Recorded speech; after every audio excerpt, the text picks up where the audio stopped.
இப்பொழுதும் தேவ செய்திக்குள்ளாய் கடந்து செல்வோம். மத்தேயு 28:6. மத்தேயு 28:6 அவர் இங்கே இல்லை, தாம் சொன்னபடியே உயிர்த்தெழுந்தார். கர்த்தரை வைத்த இடத்தை வந்து பாருங்கள். ஆமென்.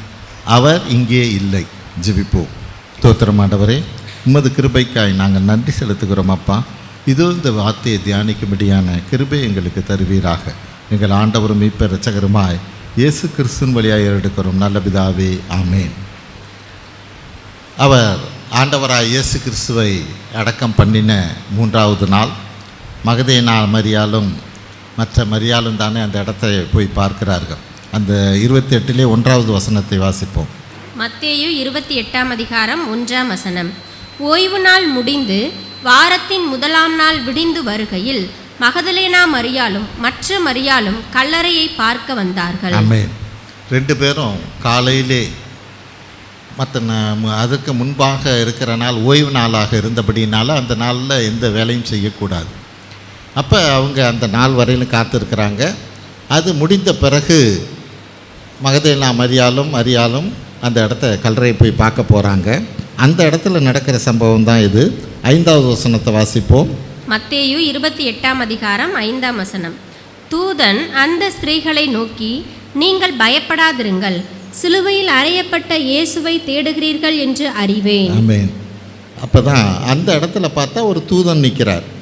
அவர் என்ன சொல்கிறாரு, அந்த ஸ்திரீகளை நோக்கி, நீங்கள் பயப்படாதிருங்க, சிலுவையில் அறையப்பட்ட இயேசுவை தான் நீங்கள் தேடுறீங்கன்னு எனக்கு தெரியும். அப்போ தான் அவர் சொல்கிறார், அவர் இங்கே இல்லை. ஹல்லேலூயா. அவர் இங்கே இல்லை. இந்த அவருங்கிறத நம்ம புரிஞ்சுக்கணும். ஒருத்தர் இறந்துட்டாங்கன்னு வைங்க, என்ன சொல்லுவாங்க, பாடி இன்னும் வரல. அடுத்த செகண்ட் என்ன பண்ணிடும், அவங்க பேரை சொல்லியோ அவங்களுக்கு ஒரு மதிப்பு கொடுத்தோ யாருமே பேச மாட்டாங்க. பாடியை காணும், இப்படித்தானே சொல்லுவாங்க. ஹல்லேலூயா. இப்போ இதே இது அந்த இடத்துல போய் பார்க்குறோம், ஆண்டவராக இயேசு கிறிஸ்து அந்த இடத்துல இல்லை. அப்படிங்கிற போது பாடி இங்கே இல்லை அப்படின்னு இல்லை. ஹல்லேலூயா. அவர் இங்கு இல்லை. ஹல்லேலூயா. ஏன்னா அவர் ஜீவிக்கிறவராக இருக்கிறார். ஹல்லேலூயா. அந்த அவரை நம்ம புரிஞ்சுக்கணும். ஏன் அங்கே அவர் இங்கே இல்லைன்னு சொல்லுது. ஹல்லேலூயா. அவர் ஜீவிக்கிறவராகவே இருக்கிறார். அதனால தான் அந்த தூதன் சொல்கிறான், அவர் இங்கே இல்லை. நமக்கு இப்போ என்னன்னா, அவர் இங்கே இல்லைன்னா எங்கே இருக்கிறார், என்ன பண்ணுறார். ஹல்லேலூயா. அதை குறித்து தான் இன்றைக்கி நம்ம பார்க்க இருக்கிறோம்.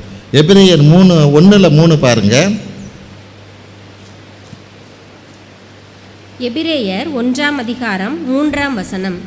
இவர் அவருடைய மகிமையின் பிரகாசமும் அவருடைய தன்மையின் சொரூபமாயிருந்து சர்வத்தையும் தம்முடைய வல்லமையுள்ள வசனத்தினாலே தாங்குகிறவராய் தம்மாலே தாமே நம்முடைய பாவங்களை நீக்கும் சுத்திகரிப்பை உண்டு பண்ணி உன்னதத்தில் உள்ள மகத்துவமானவருடைய வலது பாரிசத்திலே உட்கார்ந்தார். ஆமென். உன்னதத்தில் உள்ள மகத்துவமானவருடைய வலது பரிசத்திலே இப்போ உட்கார்ந்து இருக்கிறார். ஹல்லேலூயா. அப்போ அவர் இங்கே இல்லைன்னா எங்கே இருக்கிறார், பிதாவுடைய வலது பரிசத்திலே அமர்ந்திருக்கிறார் என்று வேதம் சொல்லுகிறது. அதே 1 பேதுரு 3:22 பாருங்கள். 1 பேதுரு 3:22. 1 பேதுரு 3:22. அவர் பரலோகத்திற்கு போய் தேவனுடைய வலது பாரிசத்தில் இருக்கிறார். போதும். ஹல்லேலூயா. பேதுரு இங்கே என்ன சொல்கிறார், அவர் பரலோகத்துக்கு போயிட்டார், பரலோகத்தில் தேவனுடைய வலது பரிசத்திலே அவர் இருக்கிறார் என்றபடியாய். இது வேத வசனமாக மட்டும் இல்லை, அங்கே ஸ்தேவான் அதை காணுகிறவராக இருக்கார். அப்போஸ்தலர் நடபடி 7:56 பாருங்கள். அப்போஸ்தலர் நடபடி 7:56. அப்போஸ்தலர் நடபடிகள் 7:56. அதோ வானங்கள் திறக்கிறதையும் மனுஷகுமாரன் தேவனுடைய வலது பாரிசத்தில் நிற்கிறதையும் காண்கிறேன் என்றார். ஹல்லேலூயா. சேவான் கல்லெறியப்படுகிற போது இங்கே வசனம் சொல்கிறது மட்டுமல்ல, அவர் நேராக காட்சியாகவே பார்க்குறார். அவர் கண்கள் திறக்கப்படுகிறது, பரலோகத்தில் என்ன நடக்குதுன்னு. அங்கே பார்த்தா பிதாவின் வலது பக்கத்தில் இவர் இருக்கிறார். ஹல்லேலூயா. அப்போ இந்த நாளில் ஆண்டவராக இயேசு கிறிஸ்து பிதாவின் வலது பக்கத்தில் இருக்கிறாருங்கிறது நம்ம திட்டமும் தெளியுமா வேதம் சொல்லுது. சேவான் நேராகவும் காண்கிறவராக இருக்கிறார். ஆனால் அந்த இடத்துல இருந்து அவர் என்ன பண்ணுகிறார் அப்படிங்கிறது தான் நமக்கு முக்கியம். ஆமென். முதலாவது காரியம், அங்கிருந்து நம்மை காண்கிற தேவனாக இருக்கிறார். எபிரேயர் 4:13 பாருங்க. எபிரேயர் 4:13. எபிரேயர் 4ஆம் அதிகாரம் 13ஆம் வசனம். அவருடைய பார்வைக்கு மறைவான சிருஷ்டி ஒன்றுமில்லை, சகலமும் அவருடைய கண்களுக்கு முன்பாக நிர்வாணமாயும் வெளியரங்கமாயும் இருக்கிறது, அவருக்கே நாம் கணக்கு ஒப்புவிக்க வேண்டும். ஆமென். அங்கே பரலோகத்தில் பிதாவின் வலது பக்கத்தில் இருந்து அவர் எங்கள் வசனம் என்ன சொல்லுது, அவருடைய பார்வைக்கு மறைவான சிருஷ்டி ஒன்றுமே இல்லை. ஹல்லேலூயா. கழுகு நமக்கு தெரியும். அந்த கழுகு எவ்வளோ உயரத்தில் பறந்தாலும் அதோட கண்ணு இந்த ஒரு சின்ன கண்ணு தான். அந்த சின்ன கண்ணு வழியாக அவ்வளோ உயரத்தில் பார்க்குற போதும் ஒரு சின்னோண்டு கோழி குஞ்சை கூட அதால் பார்க்க முடியும். ஹல்லேலூயா. தேவன் அந்த கிருபை அதுக்கு கொடுத்துருக்கிறார், ஒரு அதிசயத்தை கொடுத்துருக்கிறார். ஹல்லேலூயா. எவ்வளோ உயரத்தில் இருந்தாலும் நமக்கு எல்லாம் எப்படி, நம்ம தூரம் தூரம் போக போக ஒரு காரியம் பெருசாக இருக்கிற காரியம் புள்ளியாக தெரியும். ஹல்லேலூயா. ஒரு வேளை ஃப்ளைட்டில் போனவங்களுக்கு தெரியும், அங்கேருந்து கீழே பார்த்தீங்கன்னா அப்படியே வீடுகள் அதெல்லாம் ரொம்ப சின்னதாக தெரியும். ஹல்லேலூயா. ஆனால் கழுகுக்கு அப்படி இல்லை, எவ்வளோ உயரத்தில் பறந்தாலும் அந்த சின்ன கோழி குஞ்சை கூட அது சரியாக பார்க்க முடியும். ஆமென். அப்போ தேவன் படைத்த ஒரு கழுகே இப்படி இருக்குன்னா தேவன் எப்படிப்பட்டவராக இருப்பார்? ஆமென். அதை தான் இங்கே வேதம் சொல்லுது, அவருடைய பார்வைக்கு மறைவாய் ஒன்றுமே இல்லை என்றபடியாய். ஹல்லேலூயா. அது மட்டும் இல்லை, 1 சாமுவேல் 16:7 பாருங்கள். 1 சாமுவேல் 16:7. 1 சாமுவேல் 16ஆம் அதிகாரம் 7ஆம் வசனம். கர்த்தர் சாமுவேலை நோக்கி, நீ இவனுடைய முகத்தையும் இவனுடைய சரீர வளர்ச்சியையும் பார்க்க வேண்டாம், நான் இவனை புறக்கணித்தேன். மனுஷன் பார்க்கிறபடி நான் பாரேன், மனுஷன் முகத்தை பார்ப்பான், கர்த்தரோ இருதயத்தை பார்க்கிறார் என்றார். ஆமென். மனுஷன் பார்க்கிறபடி நான் பார்க்கிறவன் இல்லைங்கிறார். அப்படி. ஹல்லேலூயா. அப்போ பிதான் வலது பக்கத்தில் இருக்கிறவர் நம்மளை நோக்கி எப்போதும் பார்க்கும்படிக்காக இருக்கிறார்.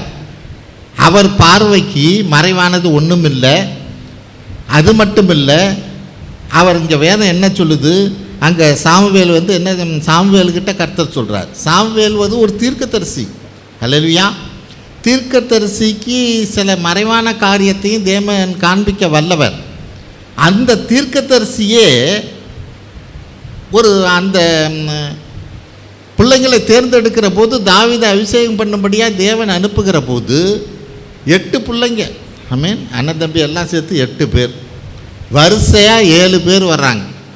அந்த 7 பேருமே தேவன் என்ன சொல்கிறார், இவன் இல்லை இவன் இல்லை இவன் இல்லைங்கிறார். ஹல்லேலூயா. அப்போ அவங்க அப்பா கிட்ட கேட்டால், ஏன்னா இவ்வளோ தான் பிள்ளைங்களா, கர்த்தர் இங்கே தானே அனுப்பிச்சார், உன் குடும்பத்தில் தானே இருக்கான்னு சொன்னார், இங்கே தானே அனுப்பிச்சார் என்றபடியாக சொல்லுகிற போது, இன்னும் ஒருத்தன் இருக்கான், அவன் ஆடு மேய்ச்சிக்கிட்டு இருக்கிறான். ஹல்லேலூயா. அப்போ தான் சாமுவேல்கிட்ட கர்த்தர் சொல்கிறார், நீ பார்க்குற மாதிரி இல்லை, என்னுடைய பார்வை நீ ஆளை பார்க்குற, உயரத்தை பார்க்குற, வயசை பார்க்குற. ஹல்லேலூயா. என் பார்வை அப்படி இல்லை. ஆமென். நான் இருதயத்தை பார்க்கிற தேவன். ஹல்லேலூயா. அவ்வளோ உயரத்தில் இருக்கிறவராக இருந்தாலும் நம்ம புரிஞ்சுக்க வேண்டியது என்ன, நீ என்ன நினைக்கிற அப்படிங்கிறதையும் ஸ்கேன் பண்ணி பார்த்துடுவார். ஹல்லேலூயா. அவருடைய பார்வைக்கு மறைவானது ஒன்றும் இல்லைன்னா நம்மளுடைய பார்க்குற மாதிரி பார்வை அல்ல. நம்மளுடைய பார்வைக்கு மறைவானது ஒன்றும் இல்லைன்னா நம்ம என்ன நினைப்போம், நமக்கு கண்ணால் பார்க்குறதுன்னு நம்ம நினைப்போம். ஆமென். ஆனால் அவர் அங்கே என்ன சொல்கிறார், என் பார்வைக்கு மறைவானது ஒன்றும் இல்லைன்னா நம்ம கண்ணுக்கு தெரிகிற காரியம் மட்டும் இல்லை, உனக்குள்ளே என்ன இருக்குன்னு. ஹல்லேலூயா. அதையும் என்னால் பார்க்க முடியுங்கிறார். ஆமென். அப்போ பரலோகத்தில் வலது பக்கத்தில் வீட்டு இருக்கிற அந்த ஆண்டவர் இந்த பூமியில் என்னென்ன காரியங்கள் நடக்குது, யாருக்குள்ளே என்ன காரியங்கள் நடக்குது, என்ன சிந்திக்கிறோம், எல்லாவற்றையும் அவர் காண வல்லவராக இருக்கிறார். வெளிப்படுத்தின விசேஷம் 2:23 பாருங்க.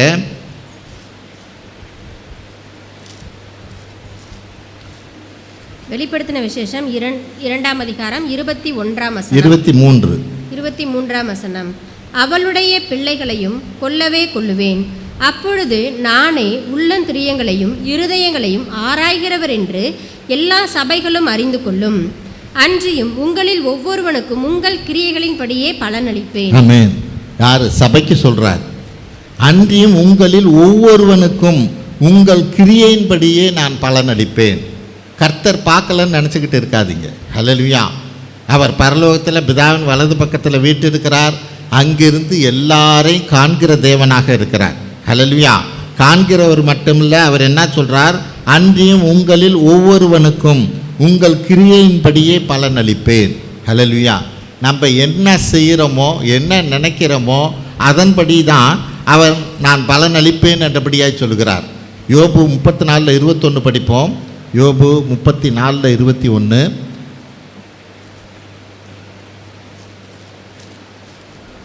யோபு 34:21.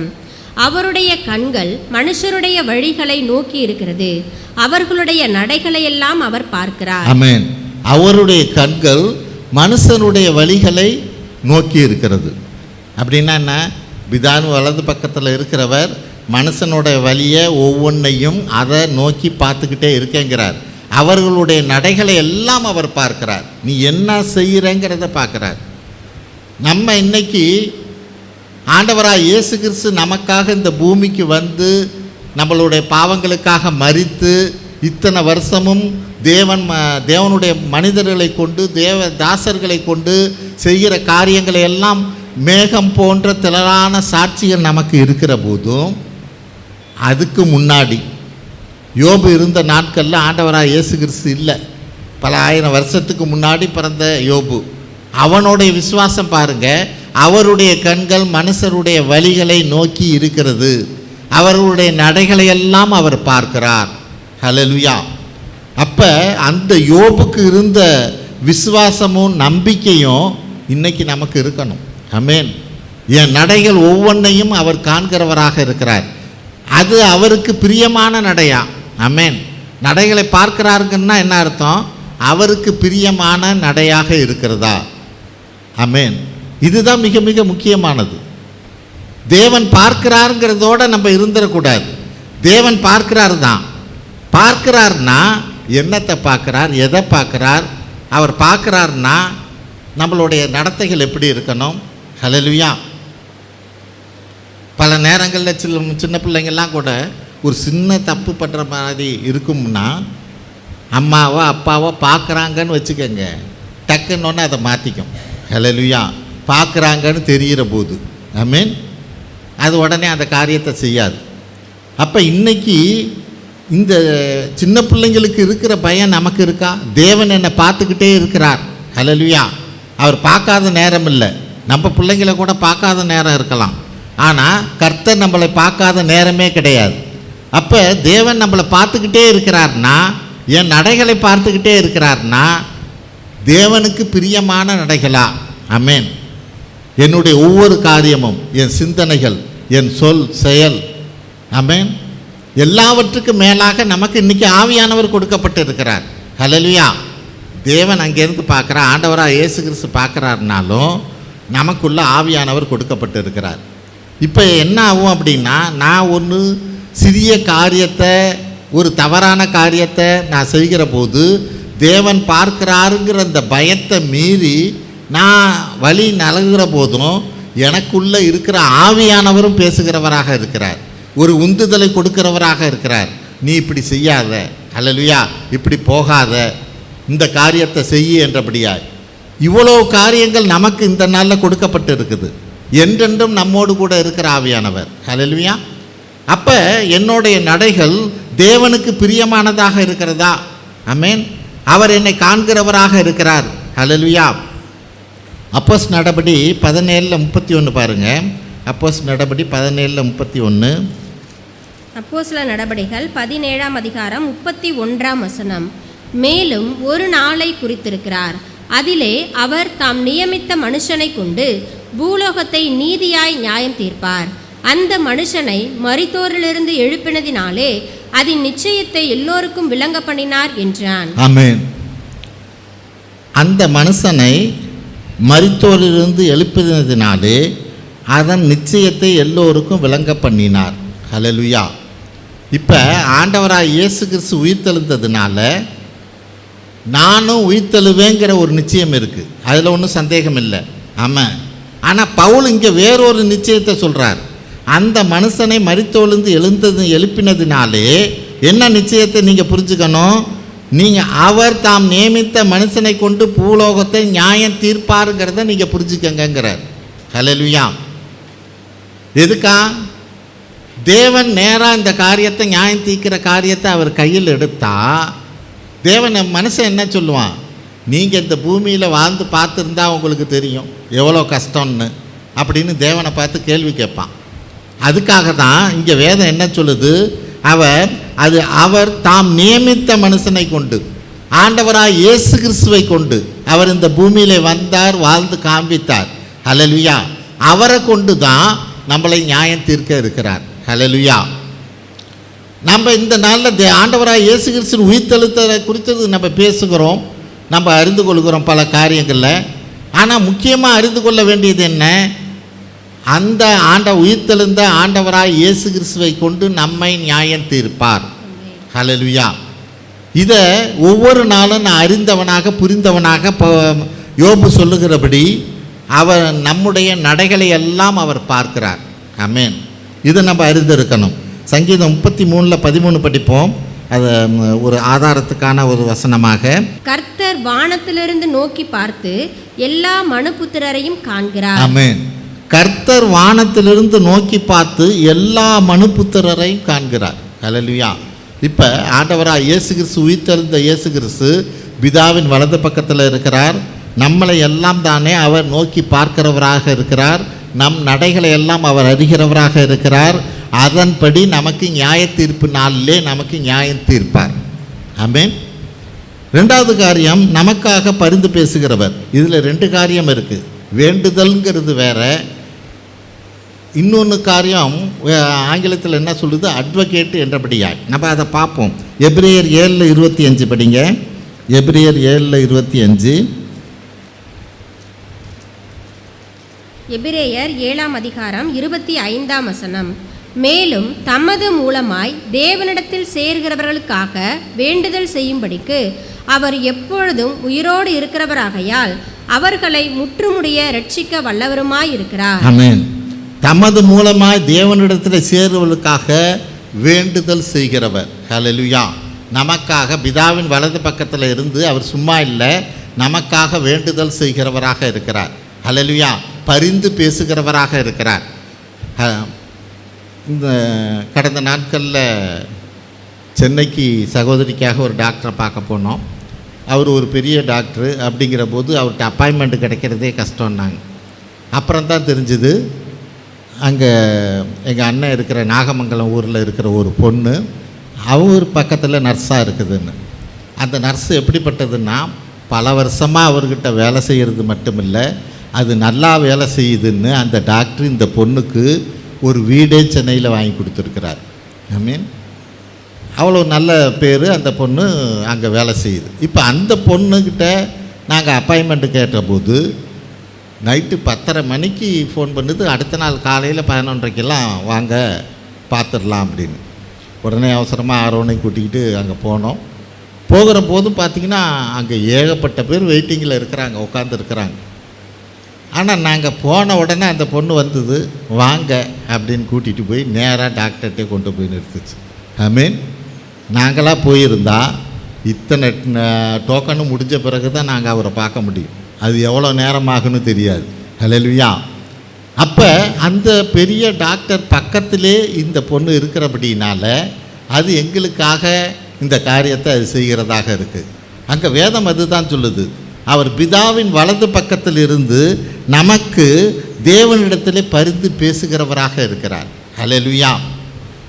ஒரு காரியத்தை நம்ம சொன்னோம்னா உடனே அதுக்கு தான் நம்ம ஜெபிக்கிற போது ஆண்டவராக இயேசு கிறிஸ்து மூலமாக ஜெபிக்கிறோம் என்று சொல்லுகிறோம். ஆமென். இந்த காரியத்தை சொல்லுகிற போது ஆண்டவராக இயேசு கிறிஸ்து தேவனிடத்தில் உடனே தானே அந்த பெட்டிஷனை கொண்டு போவார். ஆமென். நமக்காக பரிந்து பேசுகிறவராக இருக்கிறார். எபேசியர் 3:20 பார்ப்போம். எபேசியர் 3:20. நாம் வேண்டிக் கொள்கிறதற்கும் நினைக்கிறதற்கும் மிகவும் அதிகமாய் நமக்குள்ளே கிரியை செய்கிற வல்லமையின்படியே நமக்கு செய்ய வல்லவராகிய அவருக்கு. ஆமென். நம்ம கேட்கறதுக்கு மேலே நமக்கு செய்வார். ஹல்லேலூயா. ஏன்னா அவர் பிதாவின் வலது பக்கத்தில் இருக்கிறார். ஹல்லேலூயா. நம்ம என்ன கேட்குறோமோ அதை விட பெரிய காரியத்தை தேவன்கிட்டேருந்து நம்மளுக்கு அவர் பெற்றுக் கொடுக்க முடியும். ஆமென். நம்ம வேண்டிக் கொள்கிறதுக்கு ஜெபிக்கிறதுக்கு மேலாக நமக்கு செய்கிற தேவனாக இருக்கிறார். நம்ம இப்போ அந்த இடத்துல அந்த நர்ஸ் இருக்கிறதுனால நமக்கு டோக்கனை வாங்கி கொடுப்பாங்கன்னு தான் நம்ம நினச்சோம். டோக்கனை வாங்கி கொடுத்தாங்க. டோக்கனை வாங்கி கொடுக்கறதோட இல்லை, உடனடியாக டாக்டர்கிட்டையும் கொண்டு போய் காமிச்சாங்க. ஆமென். நம்ம நினைக்கிறது ஒன்று, நம்ம நினைக்கிறத விட தேவன் பெரிய காரியத்தை செய்வார். ஏன்னா ஆண்டவராக இயேசு கிறிஸ்து நமக்காக பிதாவிடத்தில் பரிந்து பேசுகிறவராக இருக்கிறார். அப்போ நம்ம ஒரு காரியத்தை இந்த லெவல் போதும், இதோ ஏதோ கொஞ்சம் பார்த்து ஏதோ உதவி பின்னுங்களேன் அப்படின்னு நம்ம நினைப்போம். ஆமென். ஒருத்தர்கிட்ட கேட்குற போது ஆனால் நம்ம நினைக்கிறதுக்கு மேலாக அவங்க உதவி பண்ணுவாங்க. ஆமென். தேவன் அப்படிப்பட்டவராக இருக்கிறார். 19வது வசனத்தை படிங்களேன். அதில் எபேசியர் 3ஆம் அதிகாரம் 19ஆம் வசனம். அறிவு கெட்டாத அந்த அன்பை அறிந்து கொள்ள வல்லவர்களாகவும். ஆமென். அறிவு கெட்டாத அந்த அன்பை அறிந்து கொள்ள வல்லவராக இருக்குங்குது. ஆமென். அவரோட அன்பு எப்படிப்பட்டதுங்கிறது அறிவு கெட்டாதது. அதை நீங்கள் புரிஞ்சுக்கணுங்கிறார். ஆமென். அதை நீங்கள் புரிஞ்சுக்கணும். அவர் எந்த அளவுக்கு உங்களுக்கு அன்பு செய்கிறாருங்கிறத நீங்கள் புரிஞ்சுக்கணுங்கிறார். ஆமென். நம்ம கேட்குறதுக்கு மேலாக செய்கிற தேவன். அதை தான் முதல்ல அதை சொல்லிவிட்டு எதை அறிவு கெட்டாத அந்த அன்பை அறிந்து கொள்ள நீங்கள் புரிஞ்சுக்கங்க, அந்த அறிவை புரிஞ்சுக்கங்க அப்படிங்கிறார். ஆமென். அதை சொல்லிட்டு தான் பின்னாடி சொல்கிறாரு, நீங்கள் ஜெபிக்கிறதுக்கு வேண்டுவதற்கு மேலாக செய்கிறவர் என்றபடியாய். ஆமென். ஏன்னா அந்த அன்பு எவ்வளோ தூரம் அன்பு செய்கிறார் நம்மளங்கிறத நீங்கள் புரிஞ்சுக்கணும். ஆமென். பலவிதமான பிரச்சனைகள் நெருக்கங்கள் மத்தியில் எப்படி நான் வெளியே வர்றது என்றபடியா நம்ம பல நேரங்களில் எங்கே சுற்றி பார்த்தாலும் இதில் தப்பிக்கிறதுக்கே வழி இல்லை என்றபடியாக நம்ம நினைக்கலாம். அந்த அறிவு கெட்டாத அன்பு என்ன பண்ணோம்? ஆண்டவராக இயேசு கிறிஸ்து, ஹல்லேலூயா, போன வாரம் மெசேஜில் கூட பார்த்தோம். ஆமென். சவுல் தாவீதை சுற்றி வளைச்சிக்கிட்டான். தப்பிக்கிறதுக்கு வழியே இல்லை, நினச்சி கூட பார்க்க முடியாது. ஆனால் திடீர்னு ஒரு செய்தி சவுலுக்கு மேலேருந்து அங்கே ஊர்லேருந்து வருது. அங்கே எல்லாம் பெலிஸ்தியர் எல்லாம் படையெடுத்து வந்துட்டாங்க, நாட்டை சுற்றிக்கிட்டாங்க என்றபடியாய். உடனே தாவீதை சுற்றி இருந்த படைகளை எல்லாம் எடுத்துக்கிட்டு திரும்பவும் அங்கே போகிறான். ஹல்லேலூயா. இப்போ தாவீதுக்கு எல்லா இடமும் கிளியர் ஆகிடுச்சு, எங்கே வேணாலும் திரும்பி ஓடலாம். ஆமென். சுற்றி வளைச்சிருந்த காரியம் ஒரு செகண்ட் இல்லை. ஆமென். அவன் ஒரு விதத்தில் தாவீது எங்கிட்டாவது ஒரு பக்கம் ஒரு காரியத்தை இருந்தாக்க நம்ம அது வழியாக தப்பிச்சிடலான்னு தாவீது நினச்சிருப்பார். அவர் நினைப்பதற்கு வேண்டுவதற்கு மேலாக சுற்றி இருந்த எல்லா பேத்தையுமே கூட்டிகிட்டு போயிட்டார். ஆமென். அப்படிப்பட்ட தேவன் நம் தேவன். பிதாவின் வலது பக்கத்தில் வீற்றிருக்கிறவர் நமக்காக பரிந்து பேசுகிறவராக இருக்கிறார். ஆமென். மூன்றாவது காரியம், நமக்கு ஒரு இடத்தை ஆயத்தம் பண்ணும்படிக்காய். யோவான் 14 1-2 வசனங்களை படிப்போம். யோவான் 14ஆம் அதிகாரம் 1-2 வசனங்கள். உங்கள் இருதயம் கலங்காமல் இருப்பதாக. தேவனிடத்தில் விசுவாசமாயிருங்கள், என்னிடத்திலும் விசுவாசமாயிருங்கள். என் பிதாவின் வீட்டில் அநேக வாசஸ்தலங்கள் உண்டு. அப்படி இல்லாதிருந்தால் நான் உங்களுக்கு சொல்லியிருப்பேன். ஒரு ஸ்தலத்தை உங்களுக்காக ஆயத்தம் பண்ண போகிறேன். ஆமென். சீடர்களுக்கெல்லாம் ஒரு கலக்கம் வந்துடுச்சு. என்ன கலக்கம்? நான் இந்த உலகத்தில் தொடர்ந்து இருக்க மாட்டேன், நான் போயிடுவேன் என்றபடியாக சொல்லுகிற போது சீடர்களுக்குள்ளெல்லாம் ஒரு கலக்கம் வந்துடுச்சு.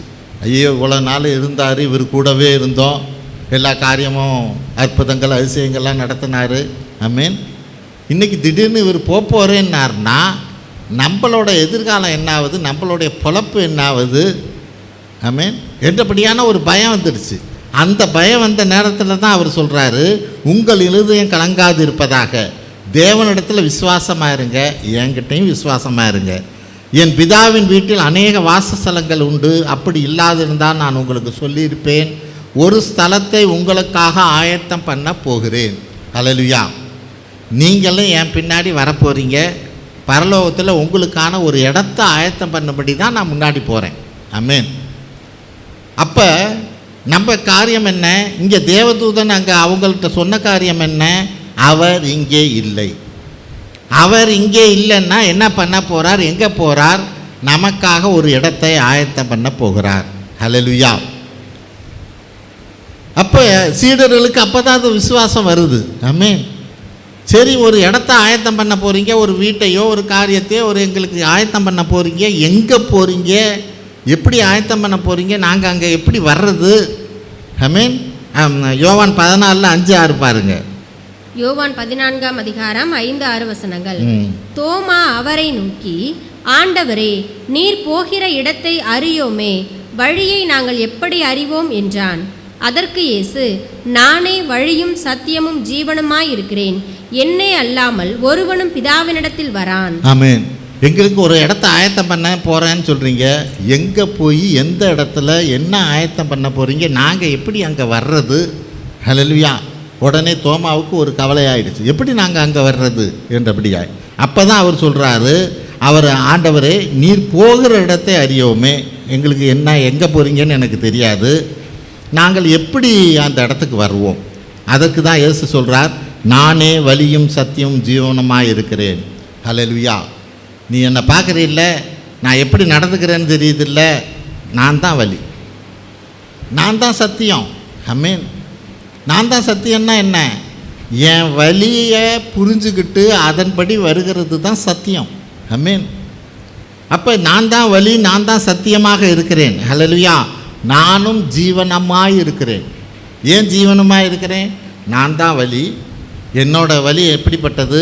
சிலுவை சுமந்துக்கிட்டு வரணும், அவன் தனக்கு கொடுக்கப்பட்ட சிலுவையை சுமந்துக்கிட்டு வரணும். அந்த வழி, அதில் என்ன உனக்கு காரியம் அங்கே இருக்குது? சத்தியம் என்ன இருக்குது? உன்னை சிலுவையில் அடித்து கொன்னாலும் சரி, நீ ஜீவனோடு இருப்பேங்கிறது தான் சத்தியம். ஆமென். அதுதான் அவர் சொல்கிறார், சத்தியமும் ஜீவனுமா நான் இருக்கிறேன். ஹல்லேலூயா. ஏன் வழியாக தான் நீங்கள் வரணும். ஆமென். இந்த வழியை பின்பற்றிக்கிட்டு தான் வரணும். எனக்கு கஷ்டங்கள் வருது, பிரச்சனைகள் வருது, எனக்கு பலவிதமான சிலுவைகள் இருக்குது. ஹல்லேலூயா. ஆண்டவருக்கு நன்றி சொல்லுங்கள், நீங்கள் அந்த வழியில் போய்கிட்டு இருக்கிறீங்க. ஹல்லேலூயா. அந்த வழியை நோக்கி அந்த வழியில் நம்ம போய்கிட்டு இருக்கிறோம். ஆமென். நிச்சயமாக ஆண்டவர்கிட்ட போய் சேருவோம். நமக்காக ஒரு இடத்தை அவர் ஆயத்தம் பண்ணி இருக்கிறார். ஹல்லேலூயா. அதிலே 13வது வசனத்தையும் படிங்க. 13ஆம் வசனம். நீங்கள் என் நாமத்தினாலே எதை கேட்பீர்களோ குமாரனில் பிதா மகிமைப்படும்படியாக அதை செய்வேன். ஆமென். அதே நேரத்தில் அவர் நமக்கு ஒரு என்ன சொல்கிறார்? ஒரு கான்ஃபிடன்ஸ் தர்றார். ஆமென். ஒரு உத்தரவாதம் தர்றார். என்ன உத்தரவாதம்? என் வழியா, என் நாமத்தினால நீங்கள் எதை கேட்டாலும். ஆமென். ஹல்லேலூயா. அப்படின்னா என்ன? ஒரு வழியில் தேவன் எனக்கு ஒரு வழியை காமிக்கிறார். அந்த வழியில் போகிற போது பலவிதமான பிரச்சனைகள் இருக்குது, நெருக்கங்கள் இருக்குது. அதெல்லாம் என்னால் சுமக்க முடியல, பார்க்க முடியல, நடக்க முடியல. அந்தந்த நேரத்தில் இயேசுவின் நாமத்தினால கேளு. ஹல்லேலூயா. என் நாமத்தினால நீ கேளு. ஒரு இடத்துக்கு போகிறோம், வழியை இந்த ஊரில் இந்த இடத்துல அந்த இடம் இருக்குதுன்னு சொல்லிட்டாங்க. நம்ம போகிற போது பலவிதமான திருப்பங்கள் இருக்கலாம். அந்தந்த திருப்பங்களில் என்ன பண்ணணும்? அங்கே இருக்கிறவன்கிட்ட கேட்கணும், சார் இந்த இடத்துக்கு போகிறது இதுதான் வழியா அப்படின்னா அவன் என்ன சொல்லுவான்? நீங்கள் லெஃப்ட்டில் போய் ரைட்டில் போய் இப்படி போங்க அப்படிம்பான். ஹல்லேலூயா. இப்போ நான் மோதிக்கிட்டு நிற்கிறேன். எங்கே மோதிக்கிட்டு நிற்கிறேன்? என் வழி சரியானே எனக்கு தெரியல. ஹல்லேலூயா. ஒரு முக்கத்தில் நிற்கிறேன். இப்போ இந்த முக்கத்தில் நிற்கிறப்ப நீ என்ன பண்ணணும்? ஆண்டவர்கிட்ட கேட்கணுங்கிற. என்ன கேளு, நான் உனக்கு சொல்லுவேன். ஆமென். இது எந்த வழி சரியான வழி? ஒருவேளை நீ போகிற இடத்துல 2 வழி பிரியலாம். ஆமென். ஒரு அகலமான வழியும் இருக்கலாம், ஒரு நெருக்கமான வழியும் இருக்கலாம். எந்த வழியில் நீ போகிறது? ஹல்லேலூயா. ஆண்டவர்கிட்ட கேளு. என்ன கேளு, நான் உனக்கு சொல்லுவேன். அங்கே அதுதான் முக்கியம். நான் கேட்காம என் பார்வைக்கு தெரிஞ்ச, எனக்கு புத்திக்கு தெரிஞ்ச, அல்லது உலகத்தில் பார்க்குற காரியத்தை வச்சு அந்த வழியை நான் தேர்ந்தெடுப்பேனானா நிச்சயமாக அது பரலோகத்துக்கு கொண்டு போகிற வழியாக இருக்காது. ஹல்லேலூயா. ஆண்டவர் நமக்காக ஆயத்தம் பண்ணி வைத்திருக்கிற அந்த பெரிய வீடு, ஒருவேளை நமக்காக ஆண்டவர் ஆயத்தம் பண்ணி வைத்திருக்கிற பெரிய ஆசீர்வாதம் இருக்கிற ஒரு இடம். ஆமென். அந்த இடத்துக்கு நான் போகணுன்னா எந்தெந்த இடத்துல நீ முட்டிக்கிட்டு நிற்கிறியோ அந்த இடத்துலலாம் உட்காந்து ஆண்டவர்கிட்ட கேளு, என்கிட்ட கேளு, நான் உனக்கு சொல்கிறேங்கிறார். ஆமே, நான் உனக்கு ஒரு இடத்த ஆயத்தம் பண்ணி வச்சுருக்கிறேன். அது பரலோக இடம் மட்டும் இல்லை, இந்த பூலோகத்திலும் தானே உனக்கு ஆசீர்வாதமான ஒரு இடத்த நான் தேர்ந்தெடுத்து வச்சுருக்கிறேன். நீ என்ன கேளு, அதன்படி போனீன்னா அந்த இடத்துக்கு போய் சேருவேன். ஹல்லேலூயா. அப்போ ஆண்டவராக இயேசு கிறிஸ்து நமக்காக ஆயத்தம் பண்ணும்படிக்காக செல்லுகிறவராக இருக்கிறார். ஆமேன். அது அந்த 14:16 படிக்கலேன். 16ஆம் வசனம், நான் பிதாவை வேண்டிக் கொள்ளுவேன், அப்பொழுது என்றென்றைக்கும் உங்களுடனே கூட இருக்கும்படிக்கு சத்திய ஆவியாகிய வேறொரு தேற்றரவாளனை அவர் உங்களுக்கு தந்தருளுவார். ஆமென். உங்களுக்கு தெரியல, புரியல, இடம் புரியல, ஆமாம், எங்கிட்டு போகிறதுன்னு தெரில, நீ என்ன கேளு, உனக்கு ஒரு ஜிபிஎஸ் அனுப்புகிறேன். ஹல்லேலூயா. அது ஆவியானவராக இருக்கிறார், அவர் உங்களை வழிநடத்துவார். ஹல்லேலூயா. அந்த ஆவியானவரை நான் அனுப்புகிறேன். ஆமென். உனக்கு மெசேஜில் நான் அனுப்பிச்சி விட்றேன். ஹல்லேலூயா. அந்த கூகுள் பேயில் நான் கூகுள் இதில் நான் எப்படி வழி போகிறதுங்கிறத நான் அனுப்பிச்சி விட்றேன். பலர் அப்படித்தானே கேட்பாங்க. செக்கினாவுக்கு எல்லாம் வர்ற போது அவங்க, பிரதர் அது எங்கே எடுக்குதுங்கிறத எங்களுக்கு கூகுள் மேப்பை அனுப்பிச்சி விடுங்க அப்படிம்பாங்க. நம்ம இதை அனுப்பிச்சோம்னா எங்கேயுமே கேட்க வேண்டியதில்லை, நேராக இங்கே வந்து சேர்ந்துருவாங்க. ஹல்லேலூயா. இதை தான் ஆண்டவர் சொல்கிறார், என்கிட்ட கேளுங்கிறார். என்கிட்ட கேளு, நான் வழியே சொல்கிறேன் என்றபடியாய். ஆமென். அடுத்தது, நமக்காக பரிந்து பேசுகிறவர் என்கிற காரியத்திலே அங்கே வசனம் ஆங்கிலத்தில் என்ன சொல்லுது? அவர் அட்வொகேட்டுங்குது. ஆமென். அவர் நமக்கான அட்வொகேட். 1 யோவான் 2:1 பாருங்கள். 1 யோவான் 2ஆம் அதிகாரம் 1ஆம் வசனம், என் பிள்ளைகளே, நீங்கள் பாவம் செய்யாதபடிக்கு இவைகளை உங்களுக்கு எழுதுகிறேன். ஒருவன் பாவம் செய்வானானால் நீதிபரராயிருக்கிற இயேசு கிறிஸ்து நமக்காக பிதாவினிடத்தில் பரிந்து பேசுகிறவராயிருக்கிறார். ஆமென்.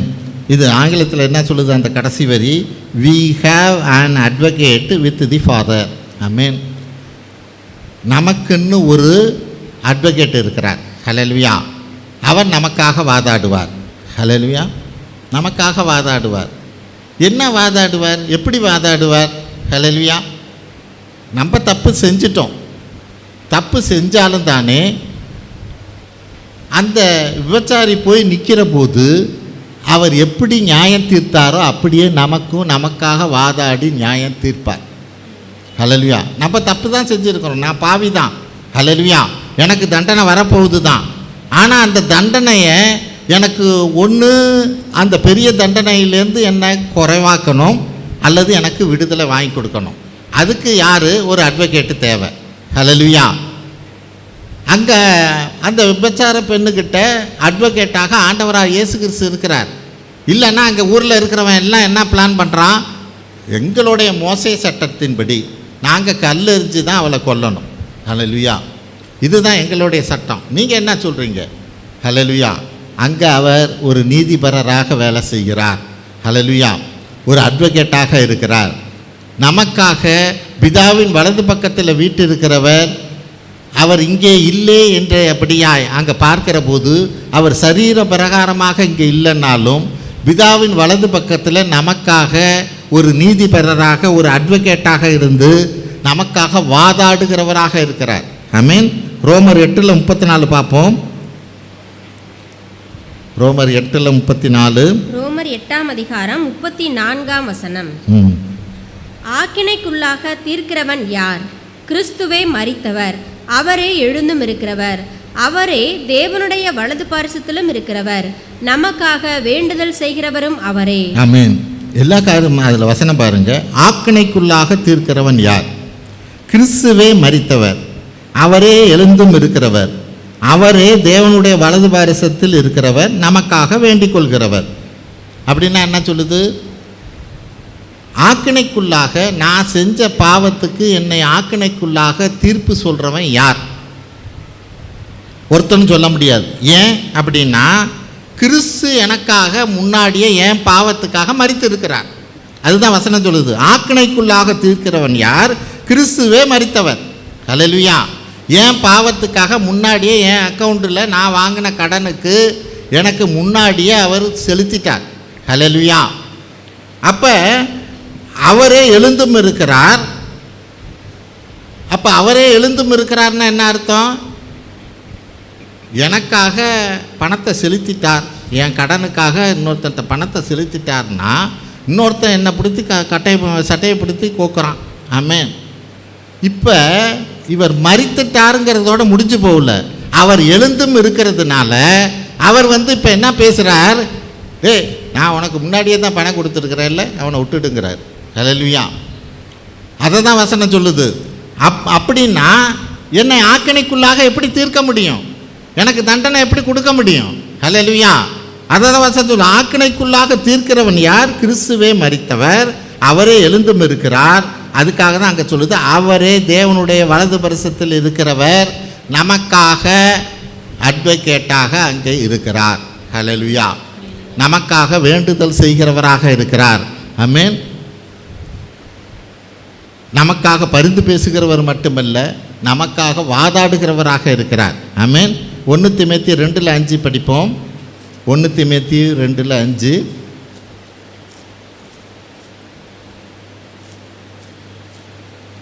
1 தீமோத்தேயு 2:5 தேவன் ஒருவரே, தேவனுக்கும் மனுஷருக்கும் மத்தியஸ்தரும் ஒருவரே. ஆமென்.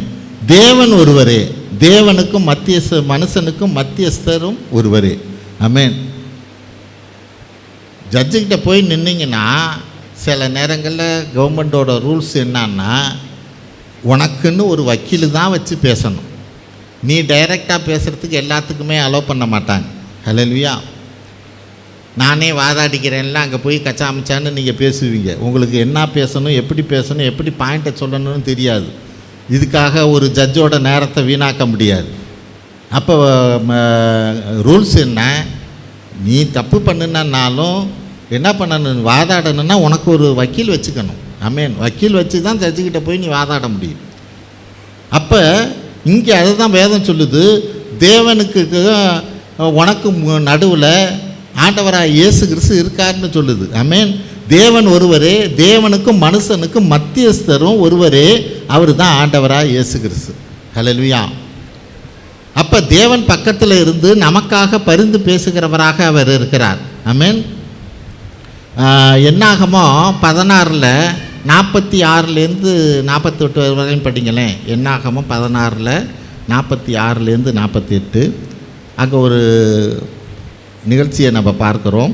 மோசே ஆரோனை நோக்கி, நீ தூப கலசத்தை எடுத்து பலிபீடத்தில் இருக்கிற அக்கினியை அதில் போட்டு அதின் மேல் தூப வர்க்கம் இட்டு சீக்கிரமாய் சபையினிடத்தில் போய் அவர்களுக்காக பாவ நிவர்த்தி செய்.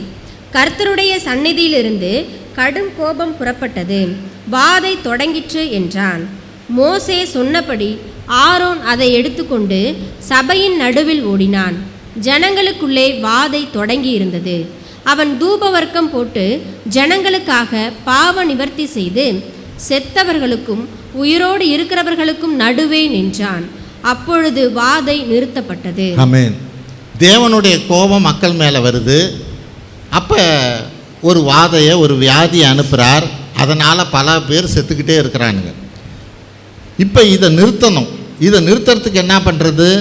அங்கே மோசே சொல்கிறார் ஆரோன்ட்ட, நீ தூப கலசத்தை எடுத்துகிட்டு போய் அங்கே செத்துக்கிட்டு இருக்கிற அந்த சபை மக்களுக்கு நடுவில் நீ நின்று தேவன்கிட்ட பேசு, தேவனுக்கிட்ட ஜெபி. ஆமென். தேவன் மனதிறங்குவார். ஹல்லேலூயா. அப்போ அவன் தூப கலசம்னா ஜெபம். அவன் அந்த இடத்துல போய் அதை செய்கிற போது வாதை நின்று போனது என்று வேதம் சொல்லுகிறது. அப்போ என்ன காரியம்? தேவனுக்கிட்டேருந்து நீ செஞ்ச தப்புக்கு கோபம் வருங்கிறதையும் புரிஞ்சுக்கணும். ஆமென். தண்டனை வருங்கிறதையும் புரிஞ்சுக்கணும். ஆனால் தண்டனை வருகிற போது நீ ஆண்டவராக இயேசு கிறிஸ்துக்கிட்ட கேட்டினா, பிதாவின் வலது பக்கத்தில் இருக்கிறவர் நமக்காக அட்வொகேட்டாக இருந்து நம்மளுடைய பாவத்தை, நம்மளுடைய தண்டனையை குறைச்சி கொடுப்பார், அதிலேருந்து விடுதலை வாங்கி கொடுப்பார். அவர் நமக்காக பரிந்து பேசுகிற போது. ஹல்லேலூயா.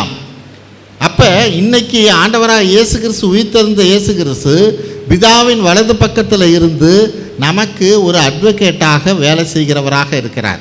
நமக்காக பிதாவிடத்திலேருந்து வர்ற கோபத்தெல்லாம் அவர் குறைச்சாகணும். ஆமென்.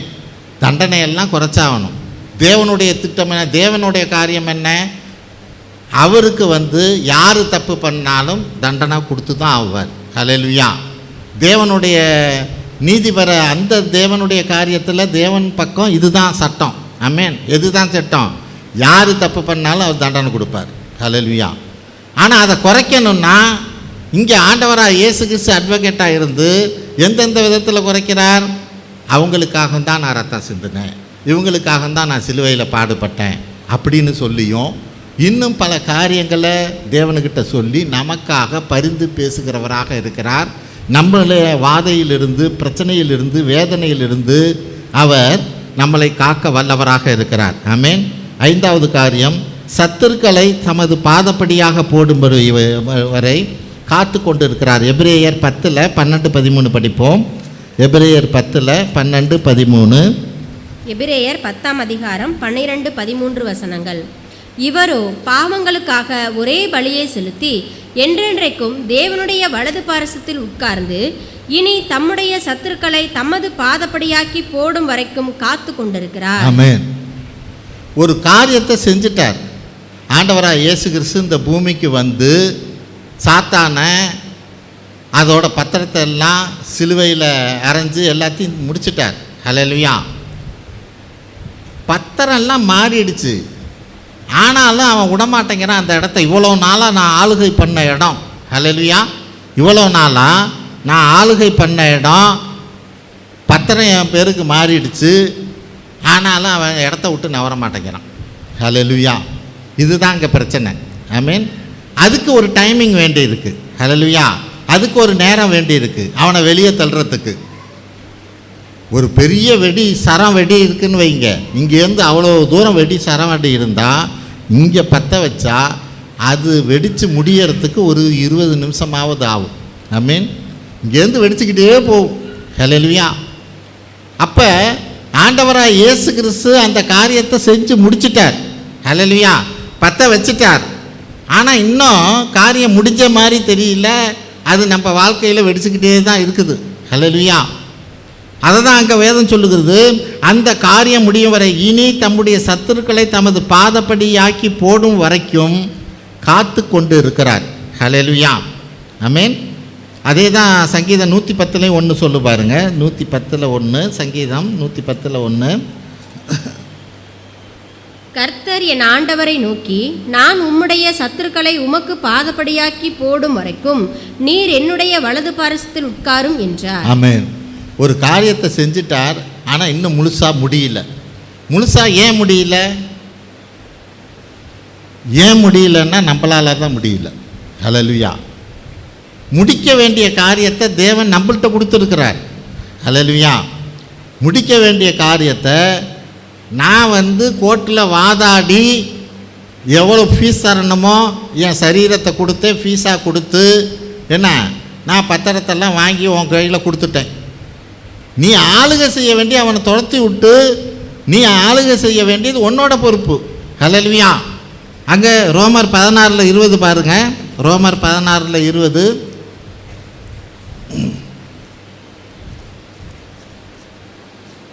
ரோமர் 16ஆம் அதிகாரம் 20ஆம் வசனம். சமாதானத்தின் தேவன் சீக்கிரமாய் சாத்தானை உங்கள் கால்களின் கீழே நசுக்கி போடுவார். நம்முடைய கர்த்தராகிய இயேசு கிறிஸ்துவினுடைய கிருபை உங்களுடனே கூட இருப்பதாக. ஆமென். ஆமென். சமாதானத்தின் தேவன் சீக்கிரமாய். ஹல்லேலூயா. இந்த சீக்கிரமாய்ங்கிறது தான் அங்கே பாதப்படியிலே போடும் வரை காத்திருக்கிற நேரம். ஆமென். இங்கே சீக்கிரமாயின்னு சொல்லுது அங்கே வசனம். அப்போ கர்த்தராகிய இயேசு கிறிஸ்துவினுடைய கிருபை உங்களோடு கூட இருப்பதாக. நீங்கள் தான் போராடணும். ஆமென். ஆனால் அந்த போராடுறதுக்கு தேவனோட கிருபை உங்களுக்கு இருக்குது. ஹல்லேலூயா. எப்படி இருக்குது? லூக்கா 10:19 பாருங்கள். லூக்கா 10:19. லூக்கா 10ஆம் அதிகாரம் 19ஆம் வசனம். இதோ சர்ப்பங்களையும் தேள்களையும் மிதிக்கவும் சத்துருவினுடைய சகல வல்லமையையும் மேற்கொள்ளவும் உங்களுக்கு அதிகாரம் கொடுக்கிறேன், ஒன்றும் உங்களை சேதப்படுத்த மாட்டாது. ஆமென். அப்போ கர்த்தர் நமக்கு ஒரு காரியத்தை கொடுத்துட்டா, சர்ப்பங்களை தேள்களை மிதிக்கவும் சத்துருவின் சகல வல்லமையை மேற்கொள்ளவும் உங்களுக்கு அதிகாரம் கொடுத்துருக்குறேங்கிறார். இப்போ நம்ம தான் நம்ம காலடியில் போட்டு மிதிக்கணும். ஹல்லேலூயா. நம்மளுக்கு தான் இந்த அதிகாரத்தை இப்போ கொடுத்துருக்கிறார். இது செய்து முடிக்கிற வரை அவர் காத்திருக்கிறேங்கிறார். ஹல்லேலூயா. இதை தான் பிதா சொல்லுகிறார். பிதா நம்மளை வச்சு செய்து அந்த காரியத்தை முடிக்கும் வரை ஆண்டவராக இயேசு கிறிஸ்துவை என்ன சொல்கிறார்? என் வலது பக்கத்திலே அமர்ந்துருங்கிறார். ஆமென். அப்போ இன்னைக்கு அவர் வலது பக்கத்தில், பிதாவின் வலது பக்கத்தில் வீட்டு இருக்கிற ஒரு காரியத்தில் இன்னொரு காரியம் என்ன? நம்ம சாத்தான காலில் போட்டு மிதித்து முடிக்கிற வரையிலும் அவர் காத்துக்கிட்டு இருக்கிறார். ஹல்லேலூயா. நமக்கு அந்த பவரை கொடுத்துட்டார். நான் அந்த பவரை யூஸ் பண்ணுறவனாக இருக்கணும். அதுக்கு வேதம் என்ன சொல்லுது? தேவனோட கிருபை உங்களுக்கு இருக்குங்குதார். ஹல்லேலூயா. ஏன் தேவனோட கிருபை இருக்குன்னு சொல்கிறாரு? ஏன்னா போராடுற போது ஒருவேளை உனக்கு அடி உழுவலாம். ஆமென். காலோ கையோ எங்கேயோ அடிக்கலாம். உன் பணத்தில் நஷ்டம் வரலாம், வேறு காரியத்தில் நஷ்டம் வரலாம். ஆனாலும் தேவனோட கிருபை இருக்குது. ஆமென். அதுக்காக தான் அவர் சொல்கிறார், தேவனோட கிருபை உன் கூட இருக்கும், நீ போய் போராடு. ஹல்லேலூயா. உனக்கு பவர் கொடுத்துருக்குற. ஆமென். சர்ப்பங்களையும் தேள்களையும் மிதிக்கவும் சத்துனின் சகல வல்லமையை மேற்கொள்ளவும் உனக்கு பவர் கொடுத்துருக்குறேன். இந்த காரியத்தை நீ எப்போ முடிப்பேன்னு பிதாவின் வலது பக்கத்தில் வீட்டு இருக்கிற ஆண்டவராக இயேசு கிறிஸ்து அங்கேருந்து பார்த்துக்கிட்டே இருக்கிறார். பிதாவும் என்ன சொல்கிறார்? கொஞ்ச நாள் பொறுவன் முடிச்சிடுவான், அது வரையில் கொஞ்சம் நேரம் காத்துரு, என் வலது பக்கத்திலே உட்காந்துரு. ஹல்லேலூயா.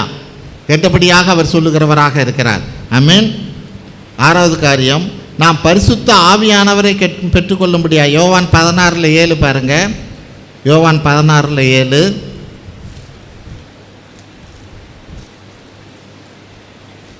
யோவான் 16ஆம் அதிகாரம் 7ஆம் வசனம். நான் உங்களுக்கு உண்மையை சொல்லுகிறேன், நான் போகிறது உங்களுக்கு பிரயோஜனமாயிருக்கும். நான் போகாதிருந்தால் தேற்றரவாளன் உங்களிடத்தில் வரார், நான் போவேனே ஆகில் அவரை உங்களிடத்திற்கு அனுப்புவேன். ஆமென். அவர் இங்கே இல்லை. ஏன் இல்லை அப்படின்னா, கர்த்தர் என்ன சொல்கிறார்? ஆண்டவர் என்ன சொல்கிறார்? நான் இங்கேருந்து போய் தான் ஆகணும். நான் போனால் தான் தேற்றரவாளனை உங்களுக்கு அனுப்ப முடியும். அவர் என்றென்றும் உங்களோடு கூட இருப்பார். ஹல்லேலூயா. இப்போ நான் இருக்கிறேன், இந்த 12 சீடரோட கூட இருக்கிறேன். என்னன்னைக்கும் உங்களோட கூட இந்த 12 சீடரோட தான் நான் இருக்கிறேன். ஆனால் என்னை விசுவாசிக்கிற எல்லாரோடையும் நான் இருக்கணும் அப்படின்னா நான் போய் தான் ஆகணும். ஹல்லேலூயா. நான் சரீர பிரகாரமாக இருக்கிறதுனால உங்களோட மட்டும் இங்கே உங்களுக்கு முன்னாடி மட்டும் நான் இருக்கிறேன். ஆனால் நான் என்ன விரும்புகிறேன்? என்னை விசுவாசிக்கிற எல்லாருக்குள்ளேயும் இருக்கும்படிக்கா நான் விரும்புகிறேன். அந்த காரியம் நடக்கணும்னா நான் உங்களை கூடவே இருந்துக்கிட்டே இருக்கணும்னு நீங்கள் நினைக்காதீங்க. உங்கள் உள்ளம் கலங்காது இருப்பதாக. ஹல்லேலூயா. நான் போய் என்ன பண்ணுவேன்? ஆவியானவரை அனுப்ப, வேறொரு தேற்றரவாளவன். ஆமென். அவர் எப்படிப்பட்டவர்னா உங்களுக்கு எல்லாருக்குள்ளாவும் இருப்பார். இப்போ யோவான் 7:39 பார்ப்போம். யோவான் 7:39. யோவான் 7ஆம் அதிகாரம் 39ஆம் வசனம். தம்மை விசுவாசிக்கிறவர்கள் அடைய போகிற ஆவியை குறித்து இப்படி சொன்னார். இயேசு இன்னும் மகிமைப்படாதிருந்தபடியினால் பரிசுத்த ஆவி இன்னும் அருளப்படவில்லை. ஆமென். அவர் இன்னும் மகிமைப்படலையா? மகிமைப்படலைன்னா என்ன சொல்கிறார்? எதை மகிமையாக சொல்கிறார்? சிலுவையில் அரைஞ்சு மறிக்கிறத அவர் மகிமையாக நினைக்கிறார். எத்தனை பேர் நீங்கள் நினைக்க முடியும்? ஹல்லேலூயா. நான் இன்னும் மகிமைப்படலைங்கிறார். என்னடா மகிமைப்படலைன்னா சிலுவையில் மறிக்கலையாம். ஹல்லேலூயா. இன்றைக்கி உங்களுக்கு வர்ற கஷ்டங்கள், பிரச்சனைகள், நெருக்கத்தை நீங்கள் மகிமையாக நினைக்க முடியுமா? நினைக்கிறீங்களா? ஹல்லேலூயா. அதனால் பரிசுத்த ஆவியானவர் இன்னும் அருளப்படவில்லை. உங்களுக்குள்ளேருந்து பரிசுத்த ஆவியானவர் வெளிப்பட்டு மற்றவங்க மேலே இறங்கணும், மற்றவங்க மேலே பல காரியங்களை செய்யணும்னு நீங்கள் நினச்சிங்கன்னா நீங்கள் மகிமைப்படணுமே. ஹல்லேலூயா. இன்னும் வேறு விதமாக ஆண்டவர் என்ன சொல்கிறார்? நீ உடைக்கப்படாவிட்டால், விதை உடைக்கப்படாவிட்டால் பலன் தராது.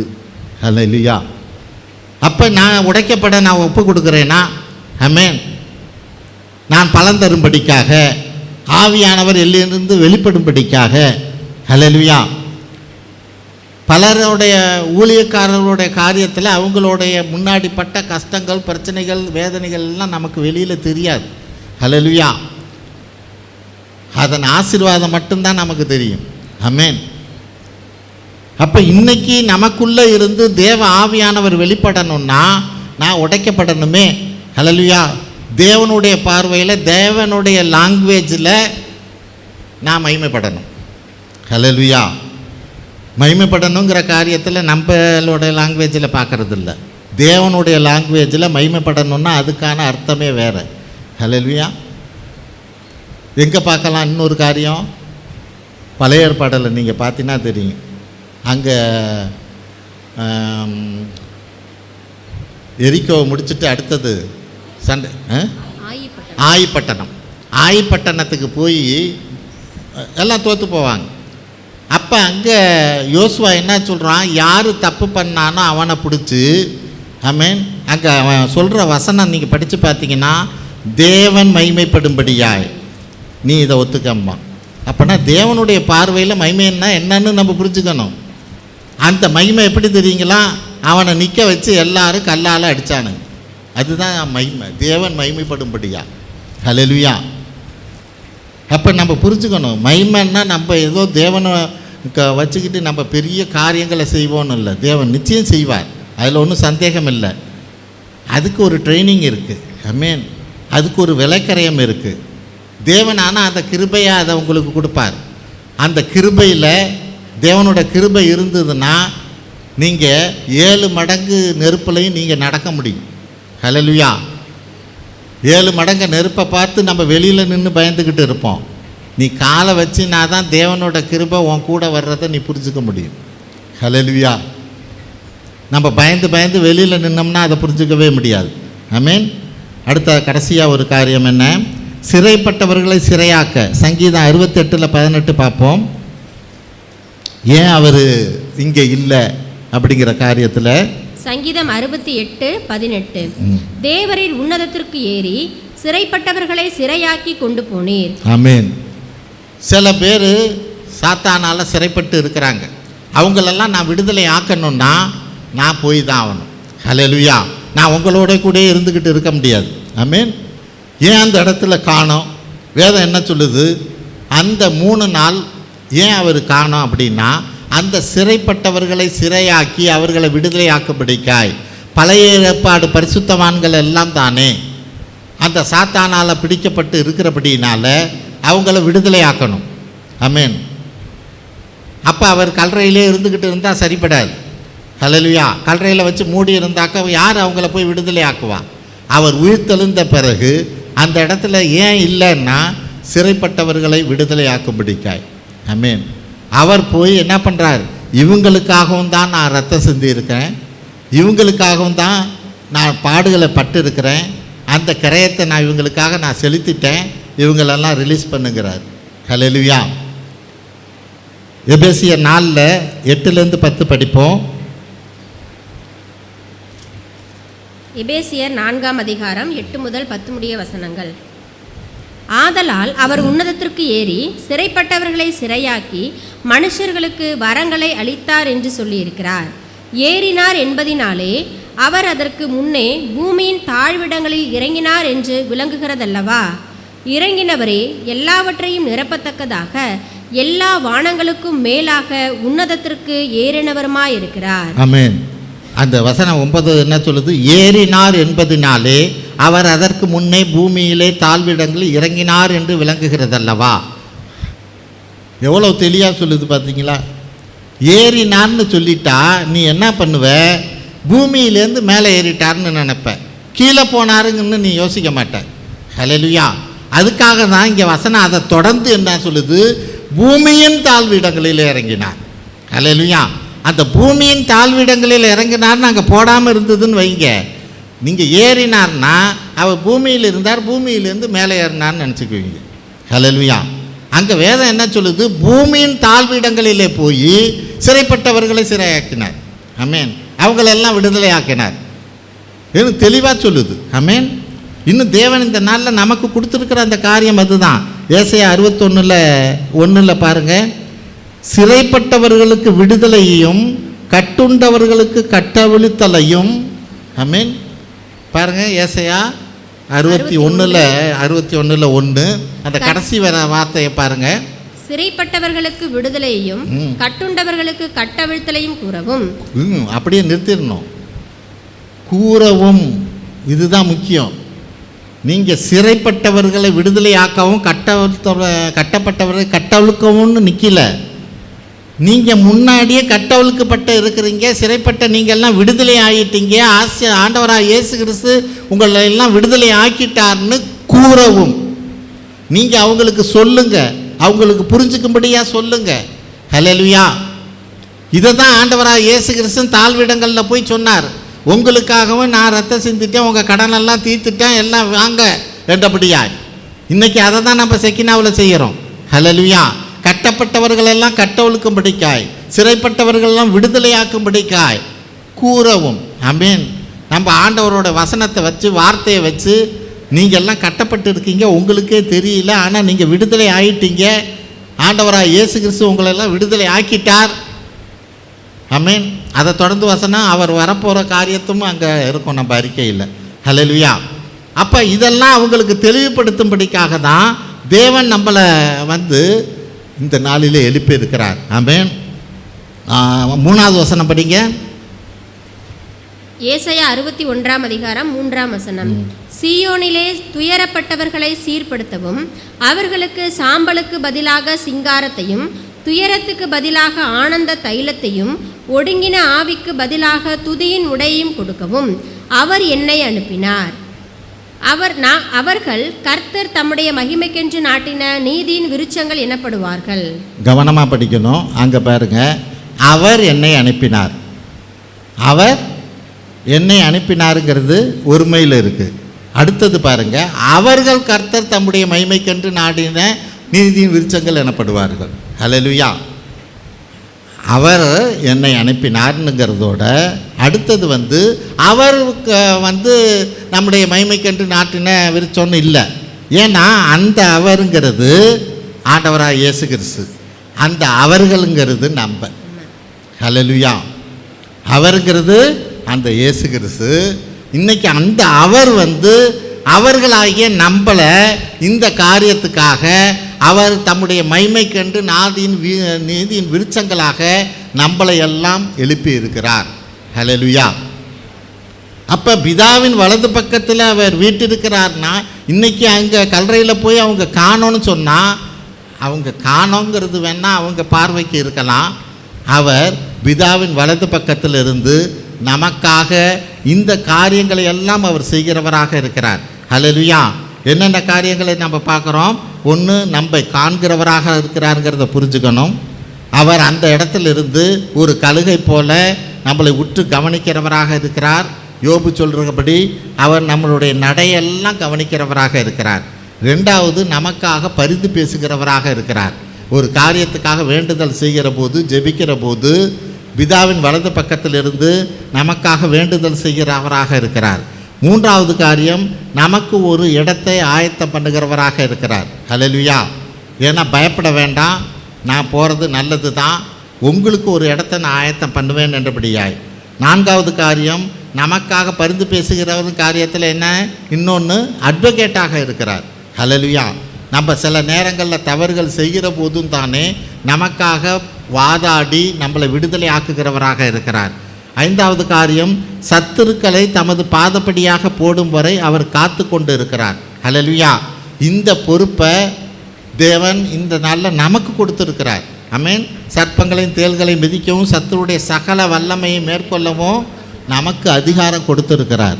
இந்த காரியத்தை நம்ம செய்து முடிக்கிற வரை பிதா என்ன சொல்லிட்டார், அவங்கெல்லாம் செஞ்சுக்கிட்டு இருப்பாங்க, நீ கவலைப்படாத, நீ பேசாமல் இப்போ என் வலது பக்கத்தில் அமர்ந்துரு. ஆமென். அது சீக்கிரமாய் முடியும். ஆமென். அந்தபடியாய் தேவன் அங்கே வலது பக்கத்தில் வீட்டிருக்கிறார். 6வது காரியம், நாம் பரிசுத்த ஆவியானவரை பெற்றுக்கொள்ளும்படிக்காய்.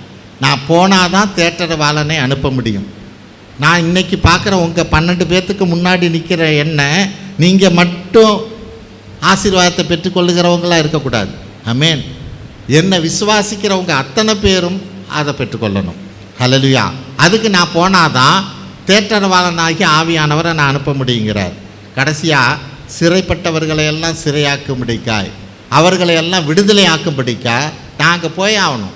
நான் போனாதான் அங்கே பழைய ஏற்பாடு பரிசுத்தவான்கள் எல்லாம் அடைக்கப்பட்டு இருக்கிறாங்க, அவங்களெல்லாம் போய் நான் விடுதலை ஆக்கணும். ஆகவே நான் போகிறேன் என்கிறார். ஹல்லேலூயா.